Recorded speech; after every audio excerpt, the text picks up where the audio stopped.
Assalomu alaykum opa. Va alaykum assalom. Siz bilan suhbatlassak bo'ladimi? Albatta. O'zingiz haqingizda qisqacha tanishtirib o'tsangiz.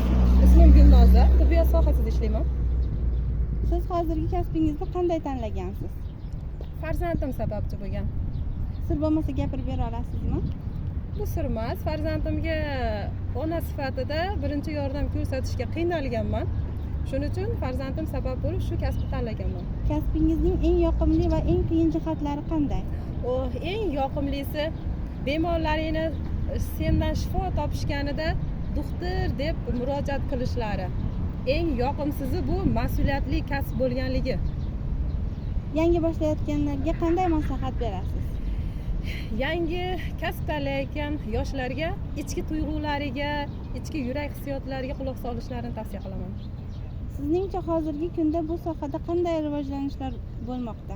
Rivojlanish tibbiyot sohasida o'ta yuqori jadallab ketyapti. Yangi o'sha texnologiyalar kelgan, yangi qonunlar, tibbiyot sohasida yurak operatsiyasi barchasi o'zimizda O'zbekistonda qilinyapti. Yoshlarga kasb tanlashda qanday yo'l tutishlarini tavsiya qilasiz? Agar tibbiyot sohasini tanlasa, yoshlar adashmaydi. Tibbiyot sohasi bu o'ta chuqur soha. Bizni bobolarimiz Ibn Sino bobomiz mana qancha bizga kerakli ma'lumotlarni tashab ketgan. Yoshlarga shularni tavsiya qilaman. Kitob o'qisin, izlansin. Samimiy suhbat uchun rahmat, sog' bo'ling. Rahmat.